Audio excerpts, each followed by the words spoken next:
Hello friends, welcome to Rashid medical education. इस video में हम डिस्कस करेंगे cardiac arrhythmia. So let's start the video. So cardiac arrhythmia या फिर इसको डिसरिथमिया भी बोलते हैं। सो कार्डियक एरिथमिया का मतलब है रिदम का डिस्टर्बेंस होना या फिर रिदम इरेगुलर हो जाना। सो रिदम क्या होता है? रिदम का मतलब होता है अगर कोई भी चीज़ हो, वो चाहे एक साउंड हो, चाहे कोई मूवमेंट है, इमेज का मूवमेंट है या फिर किसी भी चीज़ का मूवमेंट हो रहा है, तो वो मूवमेंट एक रेगुलर और रिपीटेड पैटर्न में हो रहा है। सो वो जो रिपीटेड पैटर्न है वो रेगुलर है, तब हम उसको बोलेंगे रिदम। और ए रिदम मीन्स एरिथमिया या फिर डिसरिथमिया हम उसको कब बोलते हैं? जब वो जो पैटर्न है, रिपीटेड पैटर्न, वो इरेगुलर हो जाए, तब हम उसको बोलेंगे एरिथमिया। अब हम इसको और डिटेल में समझेंगे कि एरिथमिया या फिर इरेगुलर रिदम का क्या मतलब है। सबसे पहले कार्डियक एरिथमिया मतलब कि हार्ट में जो रिदम है वो इरेगुलर हो गई है, उसको बोलते हैं कार्डियक एरिथमिया या फिर डिसरिथमिया। सो सबसे पहले इसकी डेफिनेशन देख लेते हैं क्या होती है। सो arrhythmia refers to group of conditions that causes irregular heartbeat or disturbance in the heart rate, heart rhythm. So सबसे पहले irregular heartbeat, एरिथमिया क्या है? ग्रुप ऑफ कंडीशंस हैं। ये कंडीशंस क्या करती हैं हार्ट में? ये हार्ट में इरेगुलर हार्ट बीट बनाती हैं। सो जो हमारी हार्ट बीट है वो रेगुलर है। हार्ट बीट क्या है? हमारा जो हार्ट है वो कॉन्ट्रैक्ट होता है, सिस्टोल होता है और रिलैक्स होता है, डायस्टोल होता है, तभी हमारे जो बॉडी ऑर्गन्स हैं उन तक ब्लड पहुंच पाता है, क्योंकि हार्ट का फंक्शन क्या है? ब्लड को पंप करना। सो इसमें क्या होता है कार्डियक एरिथमिया में कि जो हमारी हार्ट बीट है वो इरेगुलर हो जाती है। जो हमारे हार्ट का कॉन्ट्रैक्शन रिलैक्सेशन है ये इरेगुलर हो जाता है, मीन्स हमारी कार्डियक साइकिल इरेगुलर हो जाती है, हार्ट बीट इरेगुलर हो जाती है। आप अपनी हार्ट बीट को फील भी कर सकते हैं, आप पल्स से अपनी हार्ट बीट को फील कर सकते हैं, जैसे कि हमारे रिस्ट पर जो पल्स होती है रेडियल पल्स, आप अपनी नेक पर कैरोटिड पल्स को फील कर सकते हैं। सो ये कुछ मेजर पॉइंट्स है जहाँ पर आपको अपनी पल्सेशन क्लियरली फील होती है। सो ये हार्ट बीट अगर इरेगुलर हो जाए तो इसको बोलते हैं कार्डियक एरिथमिया। अब इस हार्ट बीट में क्या आता है? Disturbance in the heart rate. जो हमारा हार्ट रेट है ये डिस्टर्ब हो जाता है। हार्ट रेट क्या है? हार्ट रेट है 1 मिनट में कितनी बार हमारा हार्ट बीट करता है। So the number of time heart beats in 1 minute, that is heart rate. और ये यूजुअली एडल्ट्स में कितना होता है? 60 to 100 beats per minute, right. तो इसको रेस्टिंग हार्ट रेट भी बोलते हैं, क्योंकि ड्यूरिंग एक्सरसाइज ये इंक्रीज हो जाता है, राइट। या फिर आप जब सिक हैं तो भी इसमें डिफरेंस देखने को मिलता है, लेकिन एक यूजुअल जो एडल्ट में हार्ट रेट होता है वो 60 to 100 बीट्स पर मिनट होता है। जो न्यूबॉर्न्स हैं उनमें डिफरेंट होता है, मे बी हाई होता है और मे बी ओल्ड एज में डिफरेंट हो जाता है, लेकिन एक जो हेल्दी एडल्ट है उसमें 60 to 100 बीट्स पर मिनट आपको हार्ट रेट दिखेगा। तो अगर इस हार्ट रेट में डिस्टर्बेंस हो गई है, मीन्स या तो 60 से कम हो गया है या 100 से ज़्यादा हो गया है, तो वो भी क्या किस में आएगा? कार्डियक एरिथमिया में, मतलब कि जो हार्ट बीट है वो इरेगुलर है। नेक्स्ट आता है heart rhythm, disturbance in heart rhythm. First हमने देख लिया disturbance in heart rate, second is disturbance in heart rhythm. अब हार्ट के रिदम में भी डिस्टर्बेंस आ सकती है। हार्ट का रिदम मैंने पहले ही बताया, रिदम मतलब कि एक रिपीटेड पैटर्न जो कि रेगुलर चलता है उसको बोलते हैं रिदम। और अगर इस हार्ट रिदम में प्रॉब्लम आ जाए तो ये रिदम क्या हो जाएगी? इरेगुलर हो जाएगी। सो हमारी जो नॉर्मल हार्ट रिदम होती है वो होती है साइनस रिदम, जो कि साइनो एट्रियल नोड से जनरेट होती है। वो अभी हम डिस्कस करेंगे कि कैसे होती है। सो हार्ट रेट या फिर हार्ट रिदम या फिर दोनों में और बोथ, दोनों में भी प्रॉब्लम आ सकती है। सो क्या हो सकता है? Cardiac arrhythmia. नेक्स्ट, इन एरिथमिया हार्ट बीट में बी टू फास्ट। एक कंडीशन हो सकती है कि जो हमारी हार्ट बीट है वो बहुत फास्ट हो जाए, 100 से भी बहुत ज़्यादा हो जाए, तो ये हो जाएगा हमारा फास्ट हार्ट बीट, जिसको टैकीकार्डिया या फिर टैकी एरिथमिया भी बोलते हैं। नेक्स्ट इज टू स्लो, या फिर हमारी हार्ट बीट बहुत स्लो हो जाए, 60 से भी बहुत कम हो जाए, तो उसको हम क्या बोलेंगे? ब्रेडीकार्डिया या फिर ब्रेडी एरिथमिया। या फिर टू अर्ली, टू अर्ली का मतलब है कि एक कॉन्ट्रैक्शन फिनिश नहीं हुई कि दूसरी कॉन्ट्रैक्शन स्टार्ट हो गई, इसको बोलते हैं टू अर्ली या फिर प्री मैच्योर कॉन्ट्रैक्शन इसको बोलते हैं। ये अभी हम डिटेल में सारे डिस्कस करेंगे। Next is with an irregular rhythm, या फिर रिदम क्या हो जाएगी, इरेगुलर। सो रिदम डिस्टर्ब हो जाएगी, वो जो रेगुलर रिपीटेड पैटर्न है वो इरेगुलर हो जाएगा। अभी क्लियर कर लेते हैं वो कि कैसे इरेगुलर होगा। तो इरेगुलर रिदम को क्या बोलते हैं, या तो फिब्रिलेशन या फिर फ्लटर। सो ये सभी कंडीशंस हो सकती है कार्डियक एरिथमिया में। अब कार्डियक एरिथमिया होता क्यों है, arrhythmias occur when the electrical signals that coordinate heart beats are not working correctly. So जो इलेक्ट्रिकल सिग्नल्स हैं, हमें पता है कि हमारा हार्ट कैसे वर्क कर रहा है, हमारा हार्ट कैसे कॉन्ट्रैक्ट कर रहा है, हार्ट में कंडक्टिंग सिस्टम है, राइट। ये कंडक्टिंग सिस्टम क्या है, इलेक्ट्रिकल सिग्नल्स हैं। अगर ये इलेक्ट्रिकल सिग्नल्स प्रॉपरली वर्क नहीं करेंगे, कोऑर्डिनेशन और सिंक्रोनाइज्ड मैनर में वर्क नहीं करेंगे, तो जो हमारा हार्ट है वो रेगुलर बीट नहीं करेगा, उसकी जो हार्ट रेट है, हार्ट रिदम है वो रेगुलर नहीं होगा और एरिथमियास कोज हो जाएगा। सो डिसीज़ कंडीशन समझने से पहले हम नॉर्मल समझेंगे कि नॉर्मल हार्ट कैसे वर्क करता है। सो ये हमारा नॉर्मल हार्ट है और हमारे हार्ट में ये जो रेड कलर से मैंने ड्रॉ किया है ये क्या है, हमारा कंडक्टिंग सिस्टम या फिर कंडक्शन पाथवे। अब ये जो कंडक्टिंग सिस्टम है ये किससे बना है, ये हमारे मायोकार्डियम में प्रेजेंट है और ये क्या है, मॉडिफाइड मायोकार्डियल सेल्स ही हैं जो कि कंडक्टिंग सिस्टम बनाते हैं। नाउ ये जो मॉडिफाइड मायोकार्डियल सेल्स या फिर आप बोल सकते हैं न्यूरोमस्कुलर सेल्स जो हैं, सबसे फर्स्ट हमारा आता है इसमें sinoatrial node, that is SA node.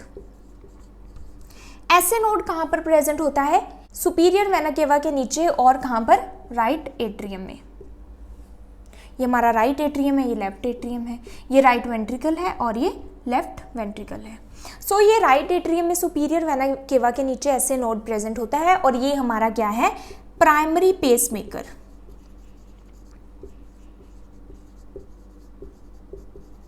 So primary pacemaker है एसए नोड, साइनोएट्रियल नोड या फिर इसको सिंपली साइनस नोड भी कहते हैं। सो ये स्पेशलाइज सेल्स हैं, ये क्या है, अनस्टेबल सेल्स है। अनस्टेबल सेल्स मतलब क्योंकि हमारे हार्ट में एक पावर होती है, कैपेबिलिटी होती है जिसको हम बोलते हैं ऑटोरिदमिसिटी।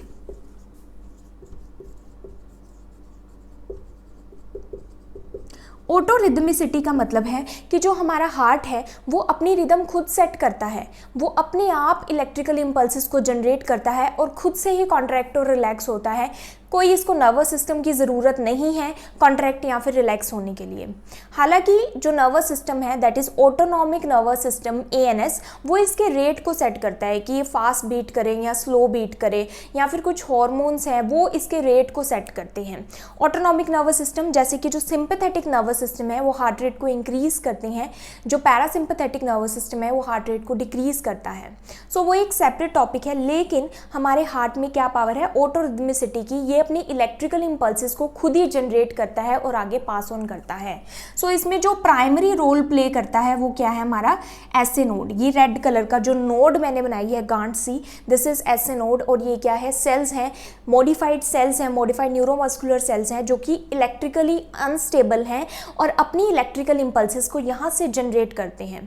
जब ये इलेक्ट्रिकल इंपल्सेस जनरेट होती हैं तो उस स्टेट को हम क्या बोलते हैं, डीपोलराइजेशन।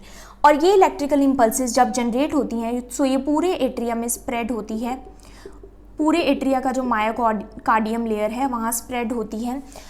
जब ये साइनोएट्रियल नोड से इंपल्सेस जनरेट होती हैं तो जो हमारे एट्रियम है इनमें कॉन्ट्रैक्शन होती है और सिस्टोल होता है एट्रियम में, और जो ब्लड है वो आगे राइट वेंट्रिकल्स और लेफ्ट वेंट्रिकल में जाता है। ये जो हमारे वॉल्स हैं ये ओपन हो जाते हैं। सो जो हमारा प्राइमरी पेसमेकर, इसको इसलिए बोला है प्राइमरी पेसमेकर क्योंकि जो एसए नोड है ये हमारे हार्ट की पेस को सेट करता है। अब जो हमारा नॉर्मल हार्ट रेट होगा या फिर जो हमारी नॉर्मल हार्ट रिदम होगी वो क्या होगी, साइनस रिदम।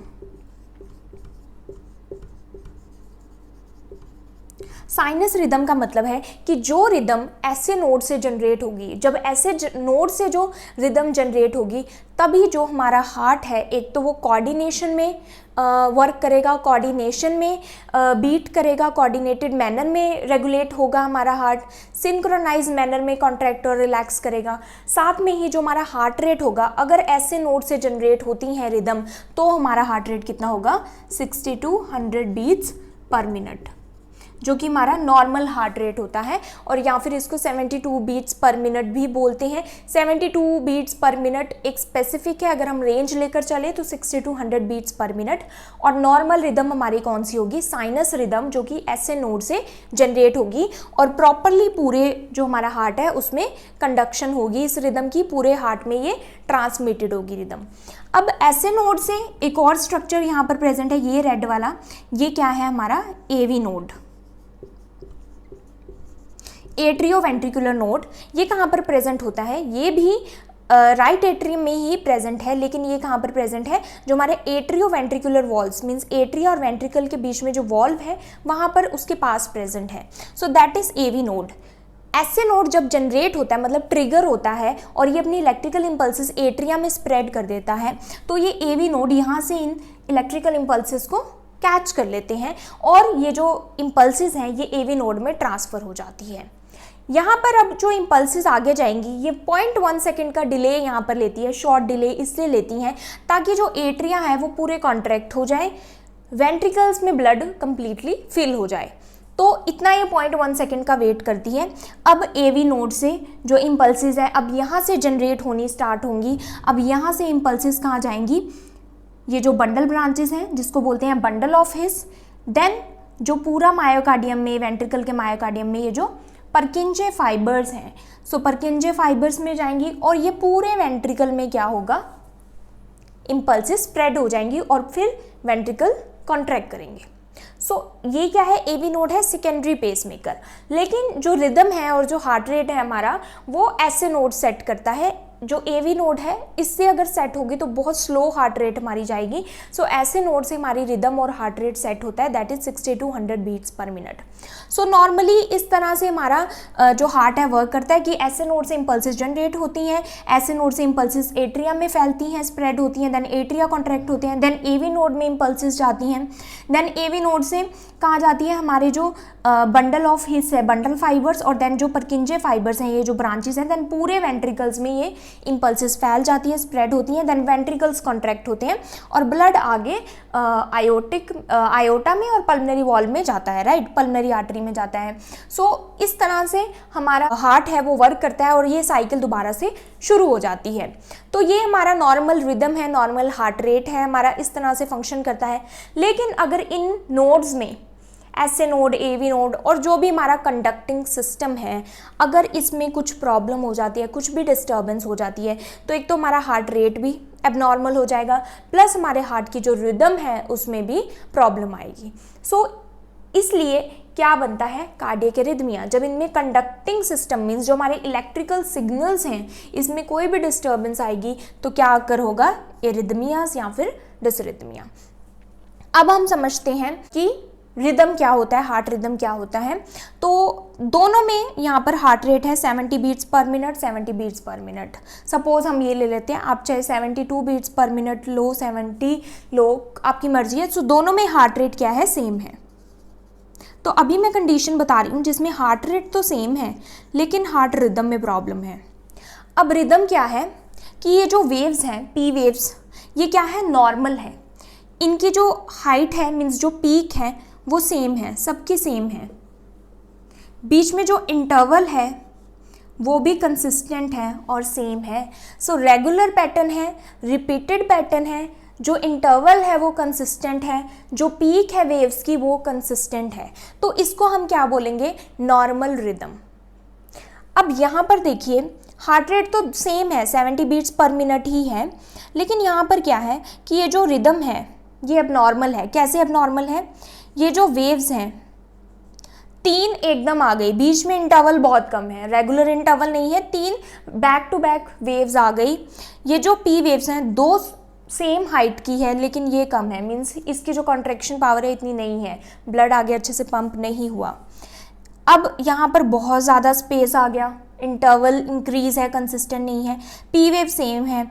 अब यहाँ पर सेम नॉर्मल इंटरवल है लेकिन यहाँ पर पी वेव डिस्टर्ब है या फिर स्मॉल पी वेव है। तो अब क्या है? हार्ट रेट यहाँ पर भी 70 बीट्स पर मिनट है लेकिन यहाँ पर जो वेव्स है, जो रिदम है वो रेगुलर इंटरवल पर चल रही है, नॉर्मल है, कंसिस्टेंट हाइट है। लेकिन यहाँ पर जो रिदम है वो पहले तो fast then both gap, then slow, then fast, then both gap. तो यहाँ पर रिदम क्या है, डिस्टर्ब है, एबनॉर्मल है या फिर इरेगुलर है। तो ये है इरेगुलर रिदम, ये है रेगुलर रिदम। अब यहाँ पर हार्ट रेट में भी डिफरेंस आ सकता है। ये तो रिदम में प्रॉब्लम हो गई, हार्ट रेट में कैसे डिफरेंस आ सकता है, maybe 60 beats per minute से कम हार्ट रेट हो तो वो क्या हो गया, ब्रेडिकार्डिया।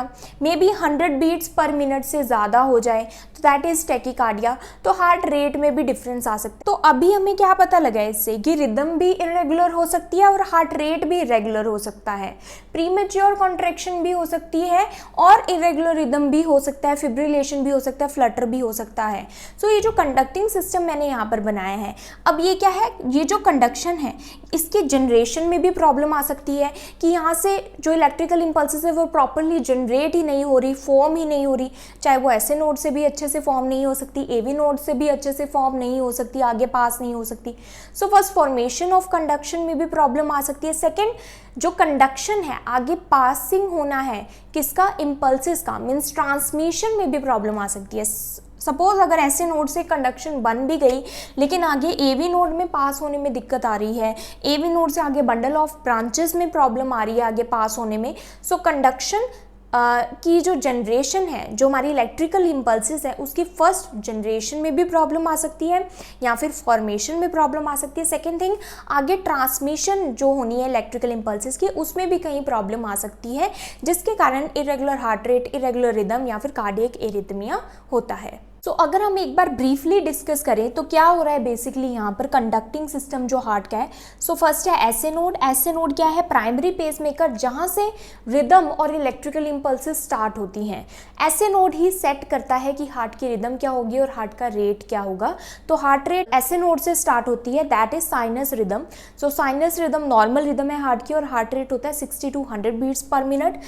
एसए नोड से जो इलेक्ट्रिकल इम्पल्सेस है वो क्विकली ट्रांसमिट हो जाती हैं, स्प्रेड हो जाती हैं किसमें, एट्रिया पे, दोनों एट्रिया पे स्प्रेड हो जाती हैं इम्पल्सेस और जो एट्रिया है वो कॉन्ट्रैक्ट होते हैं। देन ये जो एवी नोड है, ये एवी नोड क्या है, सेकेंडरी पेसमेकर। अब ये अपनी इलेक्ट्रिकल इम्पल्सेस को यहाँ पर ट्रिगर करेगा लेकिन उससे पहले ये कुछ डिले लेता है, 0.1 सेकेंड का टाइम लेता है ताकि ये जो एट्रिया है ये कंप्लीटली कॉन्ट्रैक्ट हो जाए और जो ब्लड है वो वेंट्रिकल्स में चला जाए ताकि एट्रिया खाली हो जाए और वेंट्रिकल्स में ब्लड फिल हो जाए। तो ब्लड फिल होने का कंप्लीटली ये टाइम देता है वेंट्रिकल्स में, कौन सा, AV node. Then AV node trigger होता है और क्विकली जो इम्पल्सेस हैं वो स्प्रेड हो जाती हैं किसमें, बंडल ऑफ हिस में और पूरे परकिंजे फाइबर्स में, ताकि जो पूरे वेंट्रिकल्स हैं कॉन्ट्रैक्ट हो सकें। जब ये कॉन्ट्रैक्ट होते हैं तो ब्लड जो है इधर से पल्मोनरी आर्टरी और उधर से आयोटा में चला जाता है एंड हमारी बॉडी में चल जाता है। तो इस तरह से ये कंडक्टिंग सिस्टम वर्क करता है। लेकिन अगर कंडक्शन में कोई भी ऑब्स्ट्रक्शन आ जाती है, कोई भी प्रॉब्लम आ जाती है, डिस्टर्बेंस आ जाती है, जनरेशन या फिर कंडक्शन फॉर्मेशन में भी प्रॉब्लम आ सकती है, या फिर कंडक्शन के आगे जो पाथवे है, जो आगे कंडक्शन पास हो रही है उसमें भी कहीं प्रॉब्लम आ सकती है, जिसके कारण क्या होता है, एरिथमिया कोज होता है। सो अब इन सभी चीज़ों को अब हम डिटेल में डिस्कस करेंगे कि डिसीज कंडीशन क्या है। अब नेक्स्ट इज क्लासिफिकेशन और टाइप्स ऑफ एरिथमियाज या फिर डिसरिथमियाज। सो एरिथमियाज बहुत सारे टाइप्स में क्लासिफाइड है बेस्ड ऑन कि पेसमेकर कौन है। सो वैसे यूजुअली तो हमारा पेसमेकर कौन सा होता है, एसए नोड। बट एरिथमिया में क्या होता है, अगर एसए नोड हमारा पेसमेकर है तो रिदम नॉर्मल होगी, कोई प्रॉब्लम नहीं है। एसए नोड अगर पेसमेकर है तो कौन सी रिदम होगी, that is sinus rhythm. So sinus rhythm हमारी नॉर्मल रिदम है और heart rate 60 to 100 beats per minute होगा, तभी नॉर्मल रिदम और रेट माना जाता है। लेकिन एरिथमियाज में क्या हो सकता है कि एसए नोड के अलावा भी पेसमेकर हो सकते हैं, दूसरे स्ट्रक्चर्स जो हैं हार्ट में वो भी कई बार पेसमेकर बन जाते हैं और सोचते हैं कि मैं ही रिस्पॉन्सिबिलिटी ले लूँ हार्ट को कॉन्ट्रैक्ट करने की। तो ऐसा कब हो सकता है कि या तो एसए नोड में जो फॉर्मेशन हो रही है इम्पल्सिस की, इलेक्ट्रिकल इम्पल्सिस की, उसमें कोई प्रॉब्लम आ रही है, या फिर जो इम्पल्सिस अगर बन भी रही है तो आगे उसकी कंडक्शन में प्रॉब्लम आ रही है। तो किसी भी तरह से प्रॉब्लम आ सकती है कंडक्टिंग पाथवे में, जिसके कारण जो पेसमेकर है वो दूसरे स्ट्रक्चर्स बन जाते हैं। जैसे कि जो एट्रिया है हमारे, ये है हमारा राइट एट्रियम, ये लेफ्ट एट्रियम। सो जो एट्रिया का जो मसल्स हैं, मीन्स एट्रियल मस्कुलेचर, या फिर जो एवी नोड है हमारा ये वाला, दैट इज एवी नोड, जो कि सेकेंडरी पेसमेकर भी है, तो ये रिस्पॉन्सिबिलिटी ले लेते हैं, ये पेसमेकर बन जाते हैं। अगर हमारा एट्रिया का मसल और जो एवी नोड है जो पेसमेकर, अगर ये पेसमेकर बन जाते हैं और एसए नोड फंक्शन नहीं करता, एसए नोड प्राइमरी पेसमेकर नहीं बनता, तो जो हार्ट रेट है उसमें डिस्टर्बेंस आएगी, प्लस जो हार्ट की जो रिदम है वो भी इरेगुलर हो जाएगी। तो एसए नोड भी हो सकता है पेसमेकर जो कि नॉर्मली होता है, या फिर एवी नोड पेसमेकर हो सकता है, या फिर एट्रियल मस्कुलेचर जो एट्रिया का जो मसल है वो पेसमेकर हो सकता है, या फिर थर्ड आता है वेंट्रिकुलर मस्कुलेचर। जो वेंट्रिकल्स हैं हमारे, इसका मसल भी कई बार सोचता है कि मैं पेसमेकर बन जाऊं, तो वेंट्रिकल का जो मसल है वो भी समटाइम्स एज पेसमेकर एक्ट करता है। तो डिपेंडिंग अपॉन कि पेसमेकर कौन है उसके बेसिस पर 3 क्लासिफिकेशन है और एक सेपरेट क्लासिफिकेशन है, that is heart block. So first हम चलते हैं एसए नोड पर। तो एसए नोड तो पेसमेकर है ही, लेकिन समटाइम्स इसमें क्या होता है, हार्ट रेट में प्रॉब्लम आ जाती है, हार्ट रेट एबनॉर्मल हो जाता है। सो फर्स्ट इसमें आता है sinus arrhythmia. First SA node में टाइप है साइनस एरिथमिया। में क्या होता है कि रिदम तो नॉर्मल होता है, लेकिन समटाइम्स हार्ट रेट डिक्रीज या फिर इंक्रीज हो जाता है डिपेंडिंग अपॉन रेस्पिरेशन।